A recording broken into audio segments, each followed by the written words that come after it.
Jadi yang kedua, wal kadzibina wal ghaidha, itu menahan amarah. Ketika kita marah, maka kita sadar bahwasanya itu adalah sudah ada campur tangan dari setan.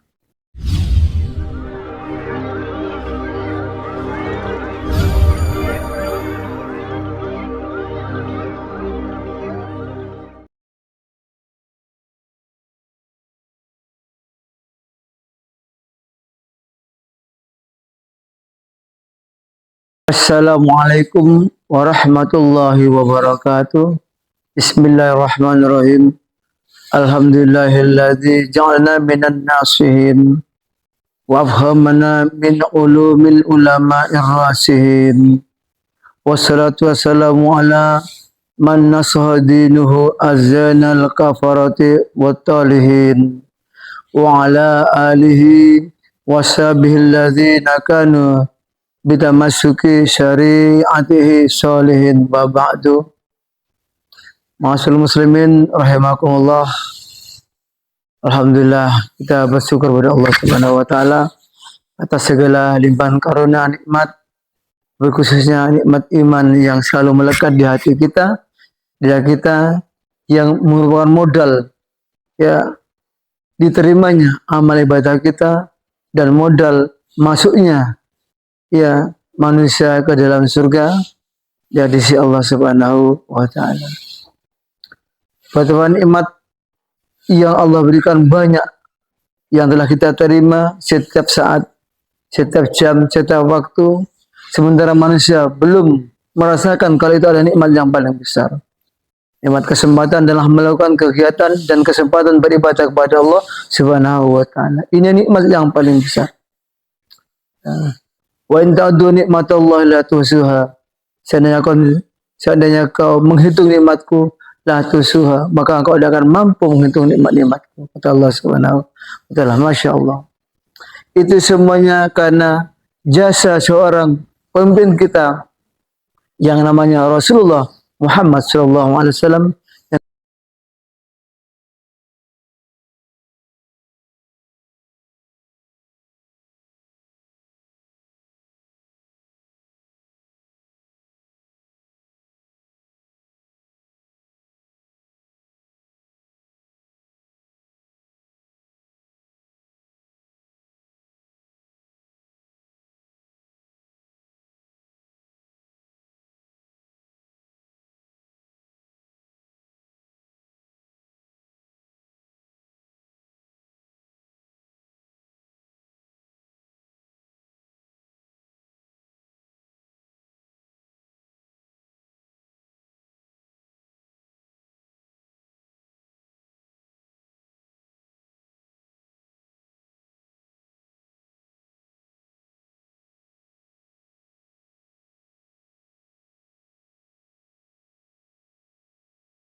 Membawa kita menjadi lebih baik dalam hidup dunia karena itu adalah jasa Rasulullah sallallahu alaihi wasallam dalam memberikan ilmu pada kita. Maka dari itu perbanyaklah baca selawat. Maka dari itu ya sebagai wujud rasa cinta kita kepada Rasulullah sallallahu alaihi wasallam, maka perbanyaklah selawat. Insyaallah kita akan diakui sebagai umatnya, kita akan dapatkan syafaat Rasulullah sallallahu alaihi wasallam. Masal muslimin rahimakumullah, dalam suatu kesempatan majelis apapun kalau enggak dibacakan salawat, maka majelis itu akan hambar. Rasulullah sallallahu alaihi wasallam bersabda, la yajlisu qaumun mujlisan la yusalluna fihi 'alan nabi alaihi salatu wasallam illa kana 'alaihim hasratun wa in dakhul jannata lama yarawna minas sawab. Tiada satu kaum yang duduk dalam satu majlis yang mereka tidak membaca salawat untuk Nabi Muhammad sallallahu alaihi wasallam kecuali akan mendapatkan penyesalan atau kerugian. Dan bila mana mereka masuk surga, maka mereka tidak akan bisa melihat pahala mereka. Inilah ya fadilah salawat dalam satu majelis, ya maka tidak akan ada keberkahan dari ilmu yang mereka terima ataupun ilmu yang diberikan. Ya, sementara Abu Musa At-Tirmizi meriwayatkan ya bahwasanya ya Rasulullah sallallahu alaihi wasallam berkata, "Idza shalla rajulu 'ala nabi sallallahu ta'ala alaihi wasallam salatan fi majlisin ajza'at amma kana fi dzalikal majlis." Ya, apabila seorang laki-laki membaca salawat untuk Nabi Muhammad sallallahu alaihi wasallam dalam suatu majelis, maka cukuplah apa-apa yang ada di dalam majelis itu. Artinya keberkahan, ilmunya berkah. Ketika ada makanan pun, minuman pun jadi berkah. Berapapun adanya jadi cukup. Itulah, Masya Allah berkahnya dari satu selawat yang ada dalam satu majelis. Masyarul muslimin rahimakumullah. Dalam kesempatan ini saya akan membedah, akan memberikan satu ulasan tafsir dalam surat Al Imran ayat 135 sampai 136 yang membahas masalah tobat. Bersegeralah kita mencari ampunan Allah, bersegeralah kita bertobat, ya. Untuk apa? Untuk mendapatkan kemuliaan, untuk mendapatkan ampunan, untuk mendapatkan surganya Allah yang luasnya seluas langit dan bumi. Ya, kita mencoba memberikan satu ulasan atau penafsiran dalam surat Al Imran ayat 135 sampai 136. A'udzubillahi minasyaitonirrajim. Bismillahirrahmanirrahim. والذين إذا فعلوا فاحشة أو ظلموا أنفسهم ذكروا الله فاستغفروا لذنوبهم ومن يغفر الذنوب إلا الله ولم يصروا على ما فعلوا وهم يعلمون أولئك جزاؤهم مغفرة من ربهم وجنات تجري من تحت الأنهار خالدين فيها ونعم أجر العاملين. Surat Al Imran 135-38 ayat ini jelas-jelas memberikan peluang, memberikan ya pemahaman bagi kita betapa Allah Subhanahu wa taala ini memiliki ampunan yang luas sekali untuk hambanya. Juga menjelaskan betapa seorang hamba, khususnya hamba yang sudikin, yang mutakin, yang amal solehnya tinggi sekali, ketika dia tergelincir pada satu dosa, maka akan diberikan ya suatu kemurahan bagi Allah. Segera minta ampun kepada Allah, jangan ditunda-tunda, dan Allah pasti memberikan ampunan.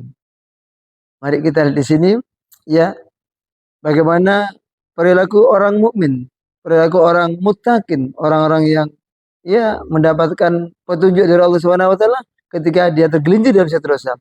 Walladzina idza fa'alu fahisatan aw zalamu anfusahum, ya.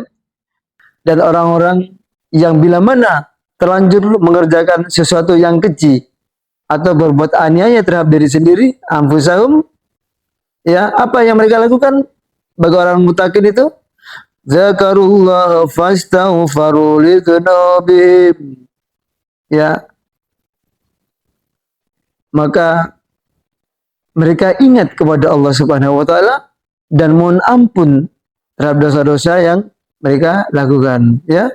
Zakarullah, kemudian fastaghfaru lidzunubihim. Terus dalam hati mereka apa? Husnudzon dalam mereka itu apa yang muncul?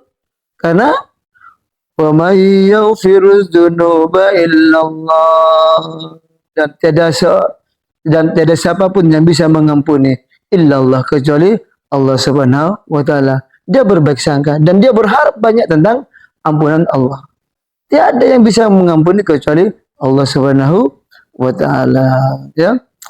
Walam yusru ala ma falu wa hum ya'lamun, dan mereka tidak meneruskan untuk terus berbuat dosa, ya, sementara mereka tahu dan sama mengetahui bahwasanya dosa itu tidak benar. Ya, sementara mereka mengetahui ya bahwa itu adalah perbuatan dosa dan tidak mengulangi lagi. Ya, ini adalah sikap dan perilaku seorang mukmin. Ya, wallazina idza fa'al, dan orang-orang para muttaqin apabila ya melakukan fahisyatan, ya auzalamu, melakukan satu dosa, ya kemaksiatan atau kekejian, ya auzalamu anfusahum, atau dolim pada dirinya sendiri, lalu dia langsung konek kepada Allah, zakarullah fastaghfaru lidzunubihim, minta ampun kepada Allah. Inilah hati yang bersih, yang sementara kadang-kadang namanya manusia seringkali berbuat dosa, ya. Lalu segeralah minta ampun kepada Allah. Kalau kita ingat sebelum ayat ini, ya di ayat 133-nya Al-Imran, ya, wasari'u ila maghfiratin min rabbikum wa jannatin arduha samawati wal ard uiddat lil muttaqin. Wasari'u, bersegeralah, ya, bersegeralah, cepat-cepatlah, jangan ditunda-tunda. Ila maghfiratin, menuju ampunan Allah, mencari ampunan Allah. Wa jannah, dan surga, ardu samawati wal ard, yang luasnya seluas langit dan bumi. Masya Allah. Jadi kita diawali dengan ayat sebelumnya, kita sudah bersegera. Kita sudah bersegera, ya, untuk meminta ampun kepada Allah. Ya, dengan bagaimana? Ya, membaca istighfar, kemudian mengerjakan amal ibadah soleh, kemudian melaksanakan apa yang jadi perintah Allah, dan insya Allah dengan perintah yang baik, amal ibadah soleh, Allah menundukkan ampun dan istighfar. Perbanyaklah zikir kepada Allah, ya, membaca Al-Quran, sholat segera dikerjakan, mampu puasa, insya Allah itu jalan bagian daripada, ya, menuju ampunan Allah. Terus untuk siapa itu? Uiddat lil muttaqin. Jadi surga seluas langit dan bumi itu diperuntukkan untuk orang-orang yang bertakwa, muttaqin. Siapa orang-orang bertakwa itu? Menurut ya ayat tersebut, kita lanjutkan pada ayat berikutnya 134. Ya, allazina yunfikuna fis syarra'i wad dharra'i wal kadzibina wal 'afina 'anil nas wallahu yuhibbul muhsinin. Ini dua ayat sebelumnya. Siapa orang-orang yang muttaqin, orang yang bertakwa itu adalah allazina yunfikuna, orang-orang yang mengeluarkan infak, yang menyisihkan sebagian hartanya. Dalam keadaan dia itu lapang ataupun sempit, dalam keadaan itu senang atau susah, dalam keadaan dia punya rezeki banyak ataupun sedikit, dia tetap ya niat mengeluarkan sebagian hartanya. Dapat karunia banyak dari Allah, rezeki banyak, dia keluarkan sebagian, mestinya minimal 2,5% atau 3% atau lebih dari itu. Kalaupun dia dapat karunia dari Allah sedikit saja itu, ya, dia tetap menyisihkan karena dia tetap bersyukur kepada Allah masih diberikan. Kalaupun dia susah, tetap dia masih mempunyai sesuatu, dia rela menyisihkan sebagian dari hartanya. Apalagi dalam keadaan senang. Nah, masalahnya sifat manusia, ketika dia senang, ya, dia baru, ya, niat, mumpung aku banyak rezeki, mumpung aku bahagia, ini tak sisihkan untuk mereka yang berhak, untuk mereka kaum du'afa, kaum miskin. Ketika dia dapat rezeki sedikit, nanggunglah, hari ini kok sedikit sekali rezeki saya, janganlah, untuk gua aja nanti kalau sudah rezeki banyak, tidak jadi saya bersedekah. Nah, ini namanya ada keraguan akan balasan Allah, ada keraguan dengan firman Allah. Ya, jadi orang mutakin itu bagi dia susah, bagi dia senang, bagi dia dapat limpahan rezeki banyak, ataupun sedikit tetap mengeluarkan. Ya, alladzina yunfikuna fis sarri wad dharra. Ya. Jadi ciri-ciri orang mutakin di sini adalah yang pertama adalah uh, menyisihkan, mengeluarkan infaknya, ya, zakatnya, ya. Kemudian wal kadzibina al ghaidha, yaitu menahan amarah. Jadi yang kedua, wal kadzibina al ghaidha, itu menahan amarah. Ketika kita marah, maka kita sadar bahwasanya itu adalah sudah ada campur tangan dari setan. Ketika marah, itu dia sadar kalau nanti muncul satu sikap, maka akan memberikan suatu keputusan yang tidak baik, tidak bijak lagi. Dia tahu kalau marah pasti emosi, maka akan muncul sesuatu yang tidak enak dilaksanakan oleh siapapun, baik dalam keluarga besar maupun dia sendiri. Maka ketika kita marah, emosi, dan muncul suatu kalimat kata-kata, itu adalah bagian dari bisikan setan, dan bila kita kerjakan pasti bermasalah. Karena apa? Sudah keluar dari pikiran, keluar dari petunjuk Tuhan, keluar dari logika normal. Hati-hati, ya, jangan sekali-kali mengambil keputusan di saat kita marah atau dalam keadaan emosi. Maka itu orang yang mutakin adalah orang-orang yang mampu menahan amarah. Ya, wal kadzibina al-ghaidha. Yang kedua, yang ketiga, wal afina 'anil nas. Ya, yaitu memaafkan orang lain. Loh, kata memaafkan orang lain. Apakah orang lain bersalah pada kita atau kita yang bersalah? Kita harus punya hati yang jadi pemaaf. Jadi jiwa pemaaf. Ini yang ciri-ciri orang yang bertakwa, mutakin. Ya, yang pertama suka memberi infak, yang kedua menahan amarah, yang ketiga adalah ya wa'afina 'anil nas, memberi maaf kepada siapapun. Lebih-lebih kita punya salah, ya, dan kita meminta maaf kepada yang pernah kita salahin. Kalau kan mereka tidak memaafkan, ya sudah, biar Allah yang maafkan. Alangkah mulianya orang yang memberi maaf. Pemberi maaf adalah lebih tinggi derajatnya daripada yang meminta maaf. Wa'afina 'anil nas, dan memaafkan. Bukan minta maaf, memaafkan kesalahan orang lain kepada kita. Kita memaafkan. Ini lebih tinggi derajatnya di sisi Allah. Ini ya sudah mengambil sebagian dari sifat Allah yang maha luas ampunannya, maha pemaaf Allah Subhanahu wa taala. Ya. Terus apa pujian Allah kepada ketiga karakter ini? Kepada orang mutakin. Wallahu yuhibbul muhsinin. Allah mencintai orang-orang yang berbuat baik. Itulah perbuatan baik. Orang baik dicintai oleh Allah Subhanahu wa taala. Orang baik akan mendapatkan ya ridha Allah Subhanahu wa taala. Nih. Ini yang dinamakan orang mutakin, orang yang bertakwa. Apa jaminannya orang bertakwa? Ya. Wa jannatin ardus samawati wal ard, yaitu surga yang luasnya seluas langit dan bumi. Masya Allah. Harus sabar.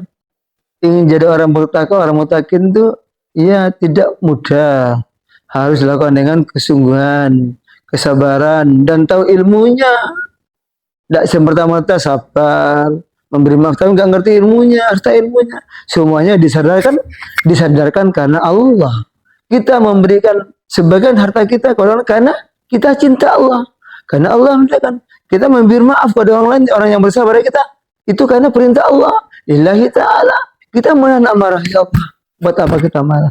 Itu karena kita cinta kepada Allah. Karena kita disuruh oleh Allah untuk menahan amarah.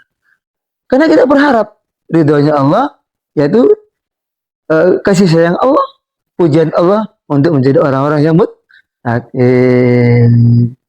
Kemudian lanjutkan ke Ali Imran 135. Ya. Dan orang-orang mutakin yaitu wallazina idza fa'alu fahisatan, yaitu orang-orang mutakin itu bila melakukan satu kemaksiatan, kesalahan, ya, au zalamu, atau dia dolim pada dirinya sendiri, au dalam anfusahum, apa yang dia lakukan langsung konek kepada Allah, karena dia orang baik, karena dia itu selalu zikir kepada apa? Zakarullah fastaghfaru dzunubihim. Dia berzikir dan ingat kepada Allah, kemudian fastaghfaru, ya Allah ampuni dosaku ya Allah. Aku telah zalim, aku telah berbuat salah tadi ya Allah. Aku telah melakukan kemaksiatan tadi ya Allah. Langsung tidak menunda-nunda. Inilah ciri-ciri orang yang dicintai oleh Allah. Ketika dia salah, langsung ingat kepada Allah. Fastaghfaru lidzunubihim, karena dia husnudzan kepada Allah, karena dia yakin Allah itu pasti mengampuni. Wa may yaghfiru dzunuba illallah, tiada yang bisa mengampuni illallah, kecuali Allah Subhanahu wa taala. Walam yusiru ala ma falu wa hum ya'lamun, dan dia tidak mengulangi lagi terus-menerus dosa itu, ya, tidak mengulangi terus, dan untuk tidak mengulangi lagi terus dosa-dosa yang dilakukan, ya, wa hum ya'lamun, dan dia tahu kalau melakukan dosa itu pasti kurang baik. Dia tahu sekali berbuat dosa itu ada nokta hitam dalam hati kita. Hati kita dosa lagi, ada nokta hitam lagi di hati kita. Hati kita terang aslinya kayak lampu itu, karena dia akan menerima hidayah dari Allah. Tugasnya hati, sehingga dapat hidayah lalu terang. Ketika ada dosa, maka hati kita akan ditutup oleh nokta-nokta hitam. Dosa lagi, nokta hitam lagi, sehingga lampunya burak. Jemaah, tugasnya gimana? Untuk bisa menerangkan lampu dalam hati kita, lentera hati kita supaya terang, maka bacalah istighfar dan melakukan ya istighfar, ya, minta ampun kepada Allah Subhanahu wa taala dan harap Allah mengampuni dosa-dosa kita. Ini orang yang nggak pernah istighfar, hatinya petang, ibarat lampu, banyak nokta-nokta hitam, sehingga makin banyak dosanya. Lampu itu yang tadinya cerah, terang, maka buruk dan tidak bercahaya lagi. Ketika lampu buruk ini, hati sudah buruk dan tidak terang lagi, maka ketika Allah menurunkan hidayah, taufik, itu mendal, tidak terima. Allah turunkan petunjuk, nur, cahaya, mendal lagi. Karena apa? Hati kita sudah kotor, hati kita sudah hitam, cahayanya sudah tidak muncul lagi, ya, sehingga dia angel untuk diajak ibadah kebaikan, angel untuk berinfak, angel untuk diajak ngaji, tidak mau, karena hatinya petang. Ayo sholat, engko ae lah wis, engko ayo bersedekah, engko ae sih, kurang akeh duit sih, ayo beramal, masih muda sih, tunggu aja nanti aja. Ini menunda-nunda terus untuk berbuat kebaikan dan menunda terus untuk bertobat. Dia bertobatnya menunda. Apakah ada jaminan besok dia bisa hidup? Dia menunda hari ini untuk bertobat. Apakah jaminan nanti malam atau besok pagi dia ketemu sama keluarganya? Dia ada jaminan. Karena siapa tahu paginya meninggal. Belum sempat bertobat. Bertobatlah pada Allah Subhanahu wa taala sebanyak-banyaknya. Ingat, Rasulullah Shallallahu alaihi wasallam itu sehari semalam itu, ya, bertobat lebih dari 70 kali, ya. Kata Rasulullah Shallallahu alaihi wasallam, ya, wallahu inni lastaghfirullah wa atubu ilaih fil yawmi asara min sab'ina marratan. Demi Allah, sesungguhnya saya mohon ampun kepada Allah Subhanahu wa taala dan bertobat kepada Allah Subhanahu wa taala dalam tiap hari lebih dari 70 kali. Lebih. Berarti bisa 80, bisa 90, bisa 100. Rasulullah yang maksum, yang sudah dijamin tidak berdosa dan dijamin dia masuk surga, istighfar setiap hari. Lo kita lo bukan nabi, bukan golkar, bukan sahabat, bukan tabiin, jauh dari Rasulullah dan selalu kita berbuat salah. Kenapa tidak mau ngikuti Rasulullah? Ya, dan ngikuti contoh Rasul. Kalau setingkat Rasul sudah bertobat setiap hari 70 kali. Bahkan ya di hadis lain Rasulullah bersabda, ya ayuhan nas tubu ilallahi fa inni atubu ilaihi fil yami mi'ata marratin. Ya, wahai manusia, kata Rasulullah, bertobatlah kamu sekarang kepada Allah Subhanahu wa taala, karena sesungguhnya aku bertobat kepada Allah dalam tiap hari 100 kali. Nah, ini Rasulullah. Di sisi lain Rasulullah sallallahu alaihi wasallam bersabda, kullu bani Adam khata'un wa khairul khata'inut tawwabun. Ya, tiap Adam itu, tiap bani Adam atau anak Adam, manusia itu bersalah. Dan sebaik-baiknya orang bersalah itu ialah mereka yang bertobat. Inilah muslimin yang dimuliakan Allah. Siapa lagi yang kita bentuk kita contoh kalau bukan Rasulullah Shallallahu Alaihi Wasallam.